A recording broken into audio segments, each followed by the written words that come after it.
शुभ अपराह्न मेरे प्यारे विद्यार्थियों, कक्षा 8वीं के विद्यार्थी। आप लोगों की हिंदी पुस्तक की जो पहली कविता थी, ध्वनि कविता, उसके बारे में हमने आलोचना की थी।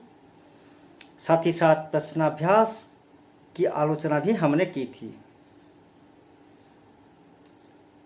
पुस्तक का जो दूसरा पाठ है, लाख की चूड़ियाँ, आज हम उसी पाठ को आरंभ करेंगे, पढ़ेंगे आज। लाख की चूड़ियाँ, इस पाठ के जो लेखक हैं उनका नाम है कामतानाथ। ठीक है, कामतानाथ। बस आप पाठ के लेखक का नाम याद रखिए, कामतानाथ। पाठ का शीर्षक क्या है? लाख की चूड़ियाँ। चूड़ियाँ, चूड़ी सब लोग जानते हैं, महिलाओं की अति प्रिय चीज है चूड़ी। कलाई में पहनती हैं, हाँ कि नहीं? महिलाएं अपने सौंदर्य को बढ़ाने के लिए आभूषणों का इस्तेमाल करते हैं। तरह तरह के आभूषण वे पहनते हैं। उन्हीं सुंदर आभूषणों में से एक आभूषण है चूड़ी। सबके घर में महिलाएं हैं और प्रत्येक महिला की कलाई में आपको चूड़ी देखने को मिलेगी। रंग बिरंगी चूड़ियां सब पहनी हुई होंगी, देख लीजिएगा। अब देखते हैं लाख की चूड़ियां। लाख लाख आपने सुना होगा, हालांकि कुछ विद्यार्थियों ने देखा होगा, कुछ विद्यार्थियों ने नहीं भी देखा होगा। ये जो लाख है, पुराने जमाने में महिलाएं अक्सर लाख से बनी चूड़ियां, लाख की चूड़ियों को पहना करती थीं। लाख की चूड़ियां पहनती थीं। आजकल लगभग कदाचित महिलाओं की कलाई में लाख की चूड़ियां आपको मिलेंगी। बहुत कम पहनती हैं, बहुत कम पहनती हैं। ज्यादातर महिलाओं की कलाई में आप लोग कांच की चूड़ियां देखेंगे, लेकिन लाख की चूड़ियां ज्यादातर आज देखने को नहीं मिलती। तो ये जो लाख की चूड़ियां हैं, आज इस लाख की चूड़ियां, यह जो पाठ का शीर्षक है, इस शीर्षक के पीछे कौन सा कथा वस्तु छिपा हुआ है? इस शीर्षक के माध्यम से कहानीकार कामतानाथ जी हमें क्या संदेश देना चाहते हैं, किसके बारे में बताना चाहते हैं, क्या बताना चाहते हैं? हाँ कि नहीं? आज हम पढ़ेंगे लाख की चूड़ियां। लेखक हैं कामतानाथ। देखिए, मैं पहले से बता देता हूं, कविता पाठ को वीडियो बनाकर पढ़ाना अलग बात है, पद्य पाठ को वो अलग बात है, गद्य पाठ को पढ़ाना अलग बात है। फिर भी जैसे कक्षा में पढ़ाते हैं वैसे लाइन बाय लाइन मैं यहाँ पढ़ा रहा हूँ, समझाने का प्रयास कर रहा हूँ। आप लोग ध्यान से मेरी बातों को सुनिए और समझने का प्रयास कीजिए।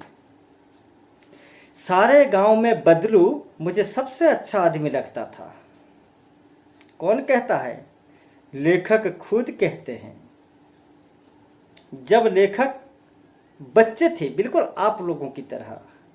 पहले से ही मैं पूछता हूं एक बात, आप लोग अपने मामा जी के गांव जाते हैं कि नहीं? सब लोग जाते हैं, हाँ कि नहीं? सब लोग जाते हैं। जब गर्मियों की छुट्टी होती है, सब लोग कहीं जाए या ना जाए, लेकिन मामा जी के गांव जरूर जाते हैं। मैं भी बहुत गया हूं, बहुत बार गया हूं, बहुत जाते थे हम भी। आजकल नहीं जा रहा, लेकिन अभी आप लोगों की उम्र है, आप लोग जाते हैं, जा रहे होंगे, मेरा मन कहता है। हम जाते हैं। तो जब गर्मियों की छुट्टी होती थी, लेखक जो हैं, लेखक बाहर रहते हैं, दूर रहते, मतलब ज्यादा भी दूर नहीं रहते, शहर में रहते हैं। लेखक शहर में रहते हैं। शहर में लेखक के जो पिताजी, वे नौकरी करते हैं शहर में। और कभी कभार जब छुट्टियां होती थी, चाहे न सिर्फ गर्मी की छुट्टी बल्कि दशहरे की छुट्टी होती है, हाँ कि नहीं, एक्समास की छुट्टी होती है, तो जब भी लेखक को छुट्टी मिलती थी, जब ठीक है उनका स्कूल छुट्टी हो जाता था, तब ग्रीष्मावकाश के दौरान हो या दशहरे में उन्हें जो अवकाश मिलता था या एक्समास के टाइम जो अवकाश मिलता था, उसी छुट्टी के दौरान अक्सर समय बिताने के लिए लेखक अपने मामा जी के गांव आ जाते थे।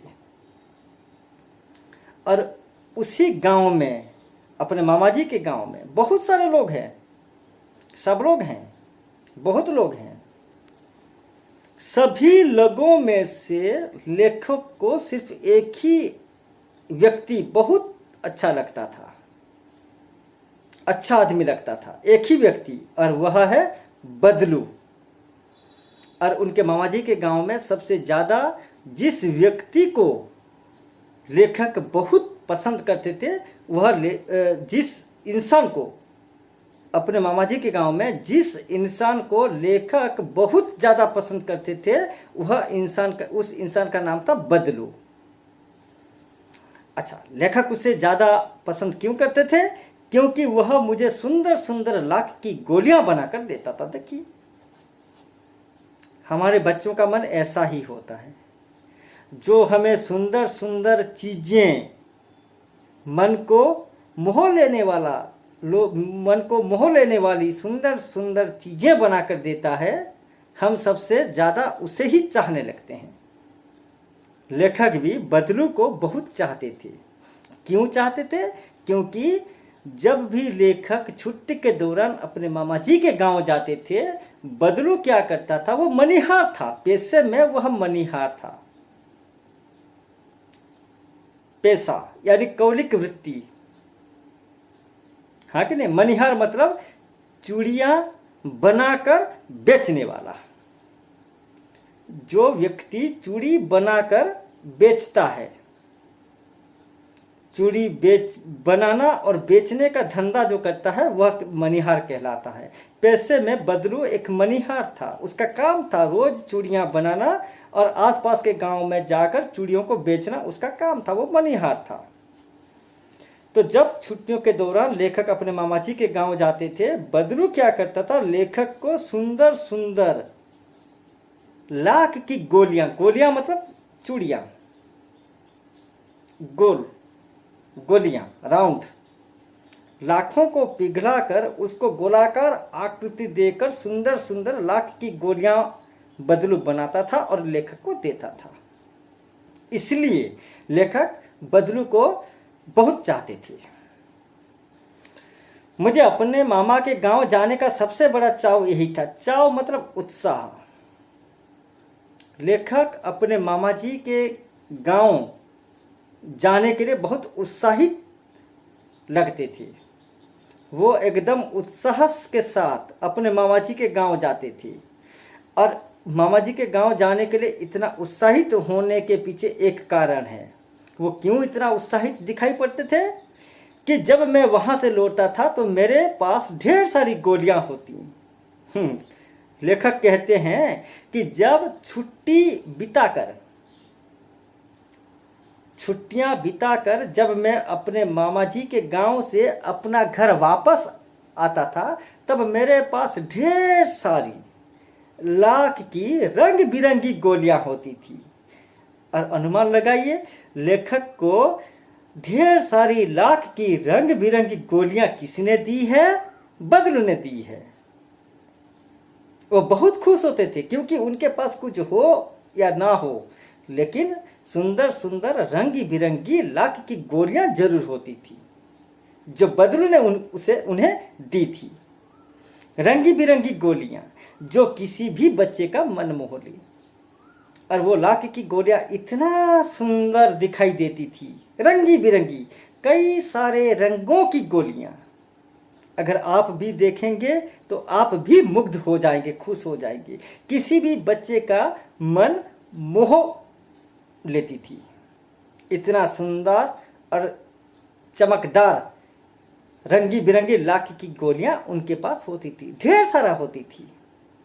इसलिए वे मामा जी के गांव जाते थे कि वे कब जाएंगे और बदलू से बहुत सारी रंगी बिरंगी लाख की सुंदर सुंदर गोलियां अपने साथ लेकर वापस आएंगे। इसलिए वे ज्यादा उत्साहित थे। उन्हें मामा जी के गांव में कुछ मिले या ना मिले, लेकिन बदलू काका से उन्हें रंगी बिरंगी सुंदर सुंदर लाख की गोलियां जरूर मिल जाती थी। वैसे तो मेरे मामा के गांव का होने के कारण मुझे बदलू को बदलू मामा कहना चाहिए था, परंतु मैं उसे बदलू मामा न कहकर बदलू काका कहा करता था, जैसा कि गांव के सभी बच्चे उसे कहा करते थे। मान लीजिए आप अपने मामा जी के गांव गए हैं, हाँ कि नहीं, मामा जी के गांव आप गए हैं। ये बताइए, आपके मामा जी के गांव में जो भी व्यक्ति होते हैं, आपके मामा जी की उम्र के जो भी व्यक्ति होते हैं, आप उन्हें क्या बुलाते हैं?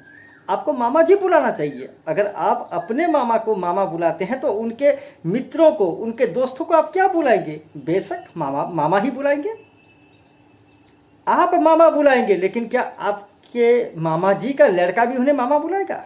नहीं। देखिए, वो आपके मामा के दोस्त हैं, हाँ कि नहीं? इसलिए आपने अपने मामा के दोस्तों को मामा बुलाया, लेकिन आपके मामा जी का लड़का क्या बुलाएगा? आपके मामा जी का लड़का आपके मामा को पिताजी बुला रहा है, तो अपने पिताजी के मित्रों को वो क्या बुलाएगा? चाचा बुलाएगा, काका बुलाएगा। आप मामा बुलाएंगे, लेकिन आपके मामा जी का लड़का उन्हें काका बुलाएगा। तो लेखक क्या कहते हैं? लेखक कहते हैं कि उस गांव के सारे लड़की बदलू को काका बुलाती थी, बदलू को काका बुलाती थी। और चूंकि बदलू मेरे मामा जी के गांव का था, इसलिए उसे मुझे मामा जी बुलाना चाहिए था। लेकिन लेखक ने कभी बदलू को मामा जी नहीं बुलाया। लेखक ने बाकी बच्चों की तरह, बाकी बच्चे तो उसे काका जी बुला रहे हैं, काका बुला रहे हैं, तो बाकी बच्चों को देखते हुए लेखक ने भी उनके साथ बदलू को काका बुलाना शुरू कर दिया। और तब से उनकी आदत भी पड़ गई, और बड़े होने तक लेखक ने बदलू को काका ही बुलाया। मामा जी बुलाना चाहिए था, लेकिन गांव के बाकी बच्चे उसे काका बुला रहे थे, तो उनके साथ लेखक भी मिल गए, और उनके साथ लेखक ने भी बदलू को मामा न बुलाकर काका बुलाने लगे। बदलू का मकान कुछ ऊंचे पर बना था। गांव में सब लोग रहते थे, सबका घर था, सबका मकान था। बदलू जहां रहता था, बदलू का घर जहां था, वहां की जमीन थोड़ी ऊंचाई पर थी, हाँ कि नहीं? बदलू का घर जहां था, वहां की जमीन थोड़ी सी ऊंचाई पर थी, थोड़ा सा ऊपर था। मकान के सामने एक बड़ा सा सहन था। सहन मतलब आंगन, सहन का मतलब है आंगन। सहन का मतलब देखिए, सहना, टोलरेट करना, सहन करने की शक्ति, सहनशीलता, सहन का यही भी एक अर्थ है, टोलरेट करना, सहन करना, सह जाना। लेकिन यहां सहन का मतलब सहनशीलता नहीं, सहन का मतलब आंगन। क्या है? आंगन, औगोणा। इन ओडिया इसे कहते हैं औगोणा। तो बदलू का घर जहां था ऊंची जमीन पर, उसके घर के सामने एक बड़ा सा आंगन था, बना हुआ था। एक आंगन उसने बनाया था, जिसमें एक पुराना नीम का वृक्ष लगा हुआ था, और उसी आंगन में एक बहुत पुराना वृक्ष लगा हुआ था, एक पुराना पेड़ था, नीम का पेड़। कैसा पेड़? नीम का पेड़। बदलू का जो घर है वो गांव की ऊंची जमीन पर उसका घर था। घर के सामने एक बहुत बड़ा आंगन था, और आंगन में एक पुराना नीम का पेड़ लगा हुआ था। उसी के नीचे बैठकर बदलू अपना काम करता था। वो तो मनिहार था ना। रोज सुबह होते ही चूड़ियां बनाना है, चूड़ियों पर रंग लगाना, चूड़ियों को विभिन्न प्रकार की आकृतियां देना, डिजाइन बनाना, फिर सुखाना, और सूख जाने के बाद आसपास के गांव में जाकर चूड़ियां बेचना बदलू का दिन प्रतिदिन का काम था। और वह काम बदलू कहाँ करता था, उस वहाँ जो आंगन में जो पुराना नीम का पेड़ था, उसी पेड़ के नीचे बैठकर वह अपना सारा काम क्या करता था दिन भर। बगल में भट्टी दहकती रहती, बगल में वह जहाँ काम करता था बदलू काका, लेखक काका जी बोल रहे हैं, हम भी काका बोलेंगे, आप भी काका बोलेंगे।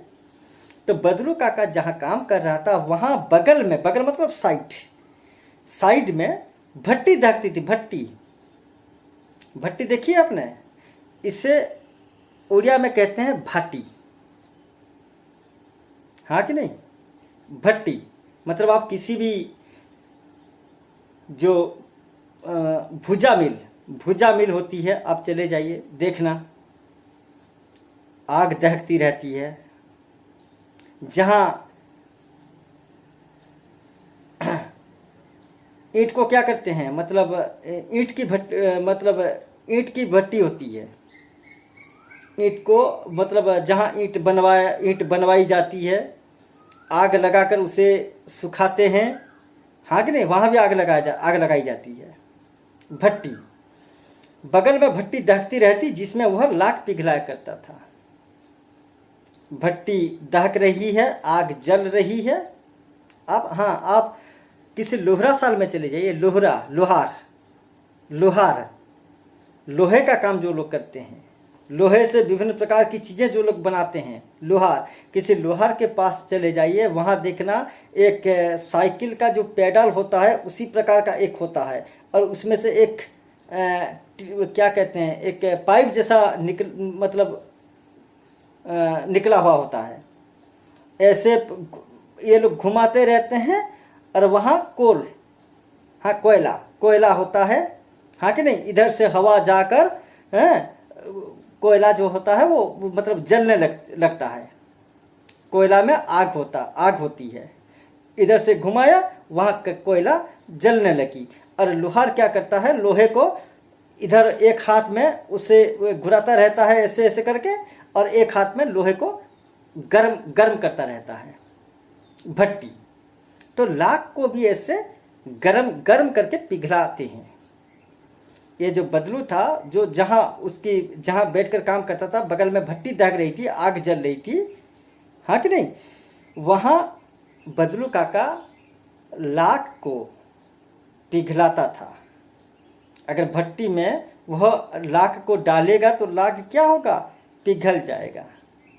जब तक लाख बहुत स्ट्रांग होता है, बहुत मजबूत होता है, आग में जलाकर उसको पिघलाने के बाद, उसको पहले बदलू काका क्या करता था, पिघलाता था, और पिघल जाने के बाद उसको एक अपने हिसाब से एक नया साइज देकर उसमें से वो चीजें बनाता था।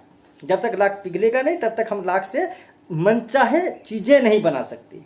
पहले पिघलाना चाहिए, और पिघल जाने के बाद हम उसे कोई सा भी शेप दे सकते हैं। आप उसे चतुर्भुज की आकृति दे सकते हैं, त्रिभुज बना सकते हैं, उसे गोलाकार बना सकते हैं, उसे सिलिंड्रिकल बना सकते हैं, आप कोई सा भी साइज दे सकते हैं।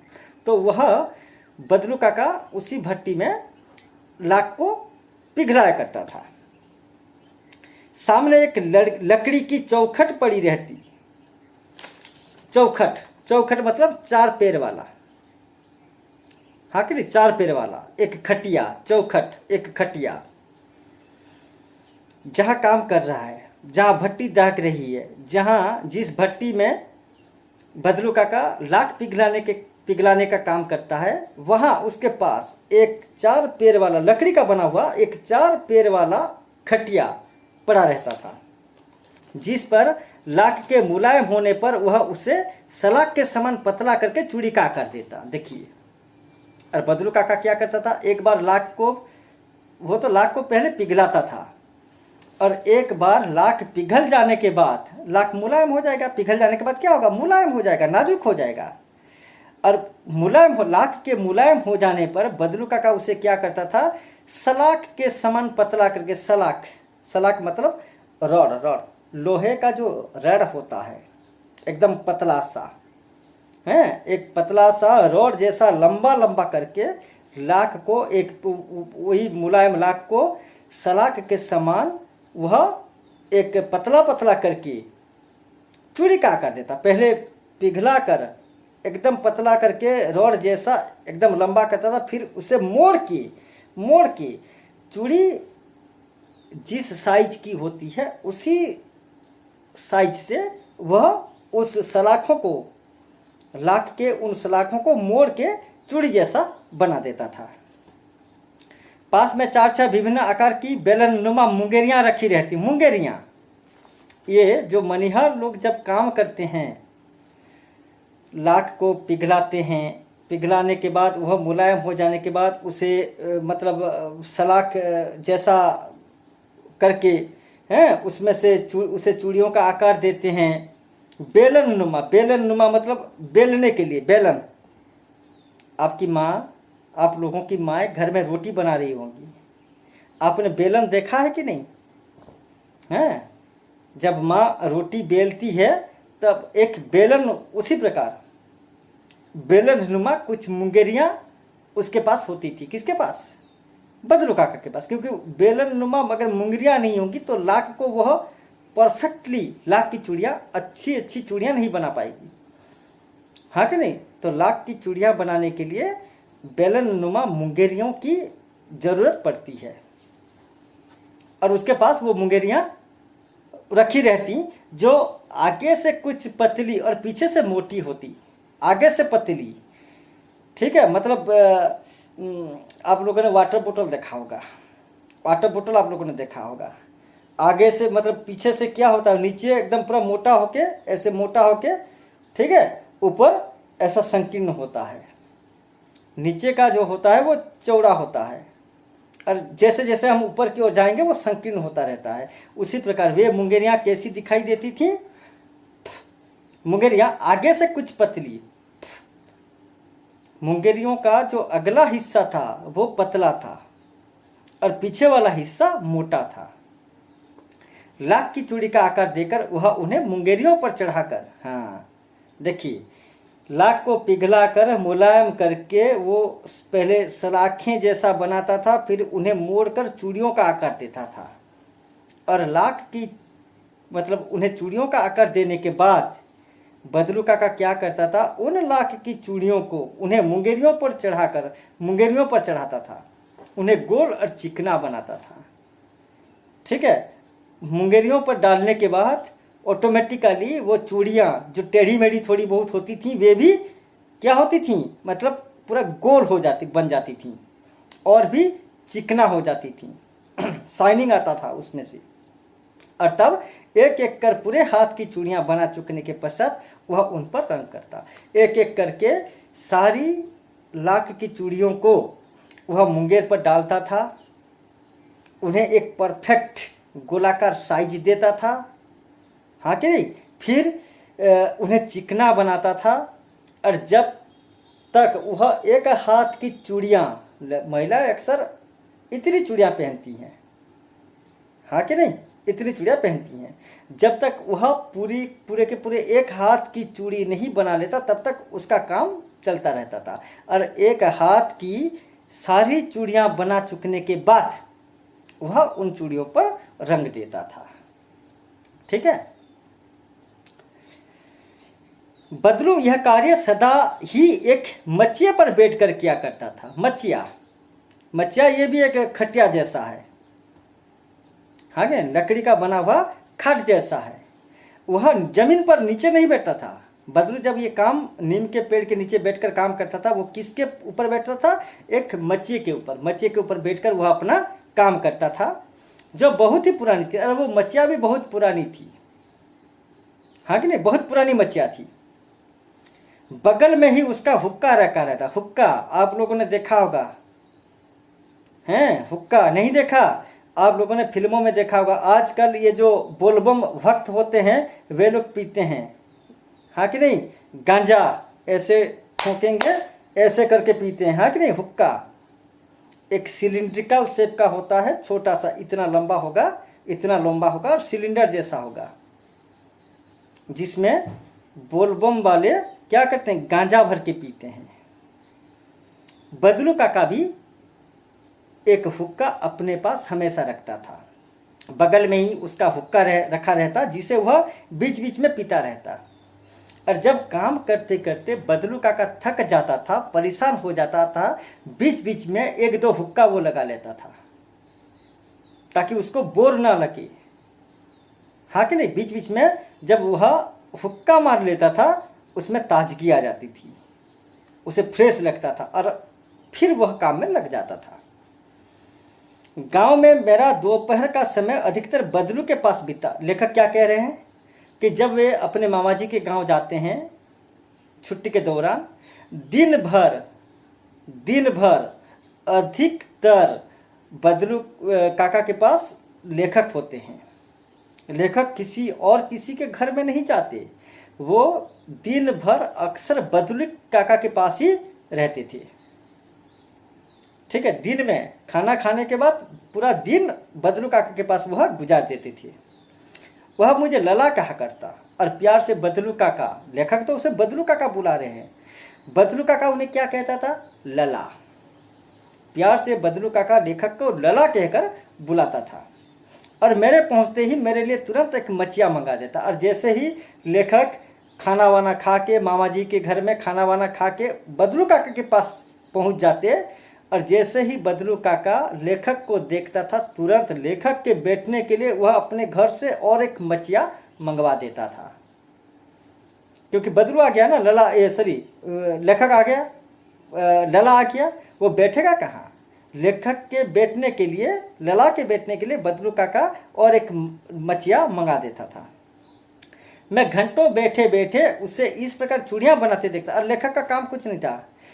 ठीक है, लेखक क्या करते हैं, मतलब जब बदलू काका उत्साहित होकर सुंदर सुंदर लाख की चूड़ियां बना रहा था, चूड़ियों को बनाने की प्रक्रिया जो उसकी चल रही थी, उसी प्रक्रिया को, प्रोसेस को लेखक वहां बैठकर देख रहे थे, घंटों भर देख रहे थे।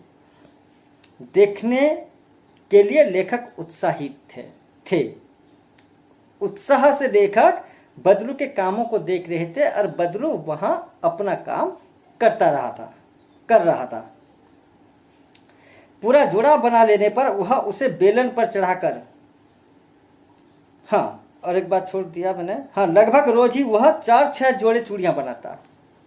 देखो मतलब दिन भर इतना काम करता था बदलू काका, लेकिन दिन में बहुत मुश्किल से 4-6